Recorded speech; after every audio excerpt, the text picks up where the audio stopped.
ఈరోజు మాజీ ఎమ్మెల్యే ఆళ్ల రామకృష్ణారెడ్డి గారు ఏపీ హైకోర్టులో వేసినటువంటి 3 పిటిషన్లని హైకోర్టు తిరస్కరించడం జరిగింది. సో ఒకటి వచ్చేటప్పటికి ఆంధ్రప్రదేశ్ అమరావతి ఇన్నర్ రింగ్ రోడ్డుకి సంబంధించినటువంటి కేసుని సిబిఐకి అప్పగించాల్సిందిగా ఆయన ఒక పిటిషన్ వేశారు. ఇక రెండవది ఈ కేసు ఏదైతే ఉందో చంద్రబాబు నాయుడు గారి మీద, దీన్ని ఏసీబీ కోర్టు నుంచి ప్రజాప్రతినిధుల కోర్టు, ఎమ్మెల్యే ఎంపీలకు సంబంధించినటువంటి కోర్టుకి మూవ్ చేయమని అడిగారు. దానికి కూడా కోర్టు యాక్సెప్ట్ చేయలేదు. ఇక మూడవ అంశం వచ్చేటప్పటికి ఆయన బెయిల్ని రద్దు చేయమని చెప్పి అడగటం జరిగింది. దీన్ని కూడా కోర్టు తిరస్కరించింది. మరి దీనికి గల కారణాలు ఏమై ఉండొచ్చు, ఏంటి, ఈ అంశాల మీద మనతో విశ్లేషించడానికి ప్రముఖ రాజకీయ విశ్లేషకులు పురుషోత్తం రెడ్డి గారు మనతో ఉన్నారు. ఆయనతో మాట్లాడదాం. నమస్తే పురుషోత్తం రెడ్డి గారు. సార్, మనం చూసాము మంగళగిరి మాజీ ఎమ్మెల్యే ఆళ్ల రామకృష్ణారెడ్డి గారు వేసినటువంటి పిటిషన్లో మూడింటిని కోర్టు తిరస్కరించింది. ఇవి విచారణ అర్హత లేనటువంటి పిటిషన్స్ గా పేర్కొంది కోర్టు. సో దీన్ని మనం ఎలా చూడాలి? గతంలో ఈ కేసుల మీద విచారణ అయితే జరుగుతుంది. మరి అలాంటిది వీటిని సిబిఐకి అప్పగించడం ఏమైనా ప్రాబ్లం ఉండొచ్చా? ప్రజాప్రతినిధుల కోర్టుకి మార్చడం వల్ల ఏమైనా సమస్యలు ఉండొచ్చా? ఏ కారణాల చేత వీటిని తిరస్కరించి ఉండొచ్చు? సాధారణంగా కోర్టులు సాంకేతిక అంశాల ఆధారంగానే తీర్పులు ఇస్తాయి.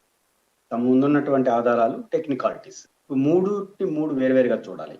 ఇప్పుడు సిబిఐకి అప్పగించడం, ఇన్నర్ రింగ్ రోడ్ తీర్పు సంబంధించిన అంశాల్లో సిబిఐకి అప్పగించాలని కోరడం, 2 బెయిల్ రద్దు చేయమనడం, 3 ఏసీబీ కోర్టు పరిధి నుంచి ప్రజాప్రతినిధుల యొక్క కోర్టుకి మార్చమని. ఈ మూడిట్లో 2 చాలా టెక్నికల్ అంశాలతోనే కొట్టేసి ఉంటారు. దాన్ని కొట్టేయడానికి కూడా నేనేం పెద్ద ఆశ్చర్యపోను. కారణం ఏంటంటే, ఒకటి, inner ring road alignment changes లో వ్యక్తిగత ప్రయోజనాలు ప్రాతిపదికన అలైన్మెంట్ చేంజెస్ చేసినారు, కొంతమంది ప్రయోజనాలు చేయడం కోసం అనేది అలిగేషన్. ఆనాటి ప్రభుత్వం, వైఎస్ఆర్ కాంగ్రెస్ పార్టీలో దానిపైన కేబినెట్ సబ్ కమిటీ వేశారు, అన్ని వేసి సిట్ ని ఏర్పాటు చేశారు. సిట్ వేసి తిప్పిన చంద్రబాబు గారు కూడా ఉన్నారు. ఆ ఆరోపణలు ఎదుర్కొంటున్న వాళ్ళు వారు. వాటన్నిటిపైన కోర్టు బెయిల్ ఇచ్చింది. బెయిల్ ఇచ్చి విచారణ జరుగుతున్న దశలో ఎప్పుడు రద్దు చేస్తారు బెయిల్? ఎప్పుడు బెయిల్ రద్దు చేస్తారంటే, ఆ బెయిల్ షరతులు ఉల్లంఘించినప్పుడు రద్దు చేస్తారు. ఓకే, ఆ బెయిల్ షరతులు ఏంటి అనేది ఇంపార్టెంట్. కాబట్టి చంద్రబాబు నాయుడు గారు బెయిల్ షరతులు ఉల్లంఘించినట్టుగా అధికారికంగా మనం ప్రవేశపెట్టకుండా టెక్నికల్ గా రద్దు చేసి ఏంటంటే బెయిల్ రద్దు. బెయిల్ ఇవ్వడం జడ్జి యొక్క విచక్షణాధికారం, కానీ బెయిల్ రద్దు చేయడం జడ్జి యొక్క విచక్షణాధికారం కాదు. చాలా మంది ఇచ్చే జడ్జి ఎంత స్వేచ్ఛ ఉంటుంది, ఎంత అధికారం ఉంటుందో రద్దు చేయడానికి కూడా అంతే ఉంటారు. కాదు, బెయిల్ ఇవ్వడం విచక్షణాధికారం, బెయిల్ రద్దు చేయడం విచక్షణాధికారం. సర్కమ్స్టెన్స్ రీజన్స్ ఉండాలి, జడ్జి చూపాలి. బెయిల్ ఇచ్చేటప్పుడు కొన్ని షరతులు పెడతారు, ఆ షరతులు ఉల్లంఘన జరిగినట్టు నిరూపించాలి. కానీ నాకు విచక్షణ పరిజ్ఞానంతో నేను అనుకుంటున్నాను అని చెప్పడానికి లేదు. ఓకే, కాబట్టి బెయిల్ రద్దు అనేది బెయిల్ ఇచ్చినంత ఈజీ కాదు. కాబట్టి బెయిల్ రద్దుకు సహేతుకమైన కారణాలు చూపాలి. కాబట్టి అంత కనపడట్లేదు ఇక్కడ. కాబట్టి రద్దు చేసుకున్న ఒక పాయింట్ వచ్చి మొదటి పాయింట్. రెండో పాయింట్, ఒక విచారణ జరుగుతుంది. ఇప్పుడు సిట్ విచారణ గత ప్రభుత్వం వేసింది. విచారణ ఎట్లా జరుగుతుంది? స్పీడ్గా జరుగుతుందా, స్లో డౌన్ అయిందా? అధికారం మారింది కాబట్టి అదే అధికారులు కాబట్టి వరుస క్రమంలో విత్డ్రా చేసుకుంటున్నారు కదా, అవి ఏమన్నా ప్రభావం, ఇవన్నీ ఎన్నన్నా ఉండొచ్చు. కానీ ప్రజెంట్ కేస్ గోయింగ్ ఉన్నప్పుడు ఆ కేసు యొక్క ఎప్పుడు సిబిఐకి అడగచ్చు అంటే, ఆ కేసు విచారణ చేస్తున్నటువంటి సంస్థ ఏదైతే ఉందో ఆ సంస్థ సరిగ్గా చేయట్లేదు అంటే కోర్టు వెంటనే సిబిఐకి ఇది కానీ విచారణ స్వీకరిస్తుంది.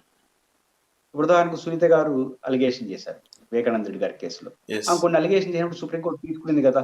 తీసుకునిందంటే ఆమెను యాక్సెప్ట్ చేయాల, వారి ఆర్గ్యుమెంట్ ని వినంది, ఫైనల్ గా కోర్టుకి వెళ్ళమనేది జరిగినాయి.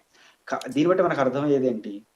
సహేతుకమైన కారణాలు చూపకుండా ప్రజెంట్ విచారణను రద్దు చేసి పై కోర్టుకి ఇవ్వదు. ఒకనొక సందర్భాల్లో పంజాబ్ అని హర్యానా కేసు అనుకుంటాను, నాకు తెలియదు కరెక్ట్ గా, జస్టిస్ ఎన్వి రమణ గారు కూడా ఆ బెంచ్ లో ఉన్నారు. అప్పుడు ఆయన సుప్రీంకోర్టు జడ్జి. సిబిఐకి ఇవ్వాలని కోరితే సిబిఐ దేవుడే కాదు, అన్ని విచారణ సమస్యలు ఉన్నాయని చెప్తాడు. అందరూ నిజమే, అందరూ సిబిఐ కావాలంటే ఇంక విచారణ సమస్యలు అంతా ఏం కావాలి? కాబట్టి ఏ విచారణ సమస్య ఉంటుంది కాబట్టి ఆ యాంగిల్లో వాళ్ళు ఇచ్చుండొచ్చు. ఒకటి, ప్రజాప్రతినిధుల కోర్టు వరకు అయితే సాంకేతికంగా ఎందుకు రిజెక్ట్ చేసిందో తెలియదు. ఒకసారి ఇంకో కోర్టుకి వెళ్తే ఏమైనా ఇస్తారు, కోర్టు మార్పే కదా. But yes. ఆ ప్రజాప్రతినిధులు ఇంకొక చోట చెప్తే స్పీడ్ అవుతుందనో ఇంకోటి ఉండొచ్చు. దాన్ని కొంచెం కోర్టులు ఆలోచించవచ్చు గానీ, బెయిల్ రద్దు అనేది అదేవిధంగా సీబీఐకి ఉన్నది సహేతుకమైన రీజన్స్ లేకుండా రాజకీయంగా చెప్పొచ్చు. ఆ రోజు చంద్రబాబు గారు నాకు ఆరోగ్యం బాగాలేదన్నాడు. ఈరోజు ఆరోగ్యం బాగుంది. ఇది కుదరదు. ఆరోగ్యం బాగలేదంటే ట్రీట్మెంట్ తీసుకున్న తర్వాత బాగవుతుంది కదా! కానీ బాగలేదనంటే ఎస్. అట్లే ఉంటాడా? బెయిల్ ఇచ్చిందే పోయి ట్రీట్మెంట్ తీసుకురమ్మని. ట్రీట్మెంట్ తర్వాత బాగోవచ్చు. బాగోతే వెంటనే బెయిల్ రద్దు చేయమని కాదు. కాబట్టి అది కుదరదు. కాబట్టి బెయిల్ రద్దు అండ్ సీబీఐకి ఇవ్వడం అనేది అంత హేతుబద్ధమైనటువంటి టెక్నికల్ ఎవిడెన్స్ లేకపోవడం ఉండొచ్చు. బహుశా ఇది మాత్రం ప్రజాప్రతినిధులు అనేది కొంత సరైన రీజన్స్ చూపిస్తే మార్చే అవకాశాలుంటాయి. లేతే విచారణ ఏమైనా దీని కారణంగా మళ్ళీ మొదటి నుంచి వస్తుందని భావిస్తే కోర్టు ఇది పూర్తవ్వని కూడా చెప్పొచ్చు. ఓకే. ఈ కేసుని సుప్రీం కోర్టులో మళ్ళీ అప్పీల్ చేసుకునేటువంటి అవకాశం ఉంటుంది కదా! ఒకవేళ సుప్రీం కోర్టుకి వెళ్ళేటువంటి అవకాశాలు ఏమైనా ఉన్నాయా? ఆళ్ళ రామకృష్ణారెడ్డి గారు ఆ దిశగా ఏమైనా అడుగులు వేయొచ్చంటారా? సుప్రీం కోర్టుకెళ్ళడం అనేది పిటిషనర్ యొక్క ఓపిక, ఇష్టం. సుప్రీం కోర్టుకి ఎవరైనా వెళ్ళొచ్చు. దాంట్లో ఏమీ లేదు. వెళ్ళడానికి వెళ్ళొద్దని చెప్పడానికి లోయర్ కోర్ట్‌కి ఎవరికీ ఏం అధికారం ఉండదు. కాబట్టి వెళ్తారా లేదా చూడాలి. అంటే గ్రౌండ్ చూడాలి కదా! మళ్ళీ సుప్రీం కోర్ట్ కూడా రిజెక్ట్ చేశారనుకోండి. ఆవిడ పొలిటికల్ రన్ తీసుకొని ఇప్పుడు ఏమంటారు? చూడండి వైఎస్ఆర్ కాంగ్రెస్ పార్టీకి సంబంధించిన వ్యక్తి ఏసాడు. కోర్ట్ తిరస్కరించిందంటే దీంట్లో విషయం లేదని అర్థం అంటారు. రేపు ఢిల్లీకి పోయిననుకో ఆడ కూడా తిరస్కరించిందనుకో ఇది కావాలని చేస్తానంటారు. అంటే రాజకీయ కోణాలు కూడా చూస్తారు వాళ్ళు. నేను అనుకుంటుంది ఈ మూడిట్లో ఈ ప్రజాప్రతినిధుల వరకు అన్నా కొంచెం అటు ఇటు కావచ్చు గానీ, అది ఎవరికీ నష్టం లేదు. కోర్టు మారాలంటే ముద్దాయిలకి విచారణ వేగవంతం అవడంలో స్లో డౌన్ కావచ్చేమో గానీ దానివల్ల కోర్ట్ ఏమైనా కన్విన్స్ అయ్యి చెప్పలేను గానీ, కో బెయిల్ రద్దు అండ్ సీబీఐకి ఇవ్వడం అనేది ఇప్పుడు ఉడవల అరుణ్ కుమార్ గారు కూడా పిటిషన్ ఉంది. ఏం పిటిషన్ ఉంది? చంద్రబాబు నాయుడు గారేమో ప్రభుత్వం మీద కక్ష అంటాడు. రాష్ట్ర ప్రభుత్వం సీబీఐ అంటుంది. కాబట్టి రాష్ట్ర ప్రభుత్వ పరిధిలో కాకుండా ఇద్దరు రాజకీయ ప్రత్యర్థులు కదా! చంద్రబాబు నాయుడు గారు, జగన్ గారు. యెస్. రాజకీయ ప్రత్యర్థులు అజమాయిషీలు నడిపే సమస్యలు కాకుండా న్యూట్రల్ వేదికగా ఉన్న సుప్రీం కోర్టుకి ఇస్తే బాగుంటుందని ఉండవల్లి అరుణ్ కుమార్ కూడా పిటిషన్ ఇంకా పెండింగ్ ఉంది. కాబట్టి ఓకే. వీటన్నిటిని బట్టి ఏం చూస్తారో చూడాలి. Time being. Okay. Okay Purushottam Reddy గారు. ఈ అంశాల మీద మీ విశ్లేషణ అందించినందుకు ధన్యవాదాలు.